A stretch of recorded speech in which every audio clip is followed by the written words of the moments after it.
Bila kita nampak raut wajah orang yang tenang cerah, maka ketenangan bukan pada wajahnya. Bila nampak orang melangkahkan kaki dengan tenang penuh wibawa, maka ketenangan bukan pada kakinya. Bila tampak ayunan tangannya tak tergesa-gesa, maka bahagia bukan pada tangannya. Di mana letak bahagia itu? Ala fil jasadi mutrah. Ketahuilah dalam jasad ada segumpal, ada sekepal, ada sesuap. Idza salahat salahal jasadu kulluh. Kalau yang segumpal itu baik, maka yang lain ikut menjadi baik. Wa idza fasadat fasadal jasadu kulluh. Kalau yang segumpal itu rusak, maka dia pun ikut menjadi rusak. Yang segumpal itulah yang mengendalikan mata, telinga, tangan, kaki. Yang segumpal itulah tempat rindu, benci, marah, ridha, ikhlas, fasik, hasad, kufur. Di sanalah bersemayam rindu dan benci. Maka jangan terlampau benci. Habib habibaka haunamma. Kalau kau sayang, sayanglah secukupnya sahaja. Karena boleh jadi hari ini kau sayang, besok berubah menjadi kebencian. Kalau kau benci, bencilah secukupnya sahaja. Boleh jadi esok pagi dia menjadi orang yang tersayang. Berapa banyak puan-puan berkata, siapa itu? Itulah orang yang dulu paling aku benci. Tapi hari ini masih ada juga benci, tapi tak banyak. Oleh sebab itu maka dijaga dia. Yauma la yanfa'u malun. Hari itu tak ada guna harta, wala banun, tak ada guna anak, illa man atallah, kecuali orang yang datang menghadap Allah biqalbin salim, dengan hati yang salim. Qab lam ba, qallaba, berbolak-balik. Qallaba, tidak selamanya bahagia. Kadang pagi hati tenang, petang datang dia pun susah. Kadang pagi hati lapang, petang tiba dia pun gundah. Maka apa yang dapat menolong? Ala bizikrillah, ketahuilah dengan banyak menyebut mengingat Allah, tatma'innul qulub, maka hati akan menjadi lapang. Qalbul mu'min baina asabi'ir rahman, hati orang beriman berada di antara jari jemari kuasa Rahman. Kalau dia hendak, dia balikkan yang senang menjadi susah.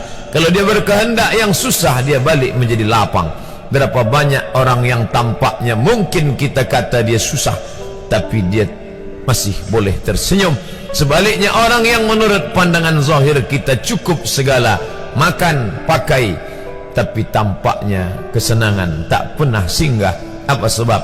Kerana hati milik Allah. Dia ada dalam diri kita, tapi dia bukan punya kita. Lillahi ma fis samawati wa ma fil ard. Apa di langit, apa di bumi, milik Allah. Balikkan kepada Allah. Dari Allah balik kepada Allah. Senang mengucapkannya, payah mengamalkannya, lebih sulit memasukkannya ke dalam hati. Oleh sebab itu maka apa cara supaya hati menjadi lapang? Yang pertama, iman. Mesti ada iman. Percaya bahawa dia ada walaupun tak tampak oleh mata. Dulu ada seorang filosof, dia berkata bahawa aku percaya dia ada bila boleh tampak oleh mata, disentuh tangan, didengar telinga. Tapi bila tidak dapat ditengok mata, dipandang mata, didengar telinga, disentuh tangan, maka dia tidak ada. Inilah orang-orang yang berfaham wujudiyah. Wujud ada, mikrofon ada, mimbar ada, orang ada, kerana aku boleh menatap dengan mata, mendengar suara dengan telinga, bersapa tangan dengan alat yang diciptakan Allah Subhanahu wa ta'ala.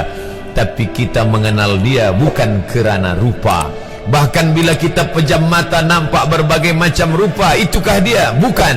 Walam yakul lahu kufuwan ahad. Bila kita pandang tengah malam tampak bermacam warna rupa, itukah dia? Ma khatara bibalik fallahu laisa kadzalik. Apa yang terlintas di hatimu, maka dia tidaklah seperti itu. Dia tak dapat dipandang dengan mata. La tudrikuhul absaru, dia tak dapat ditangkap mata.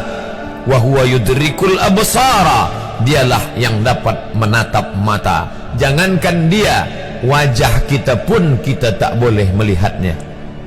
Siapa yang boleh melihat wajahnya? Sementara belum dijumpai cermin, belum pandai orang membuat cermin, orang tak tahu bentuk rupa wajahnya bagaimana. Sampai suatu hari dia dalam perjalanan panjang, dia tengok ada pohonan rindang, lalu kemudian dia berteduh di bawah pohon rindang, menghindar dari panas terik matahari.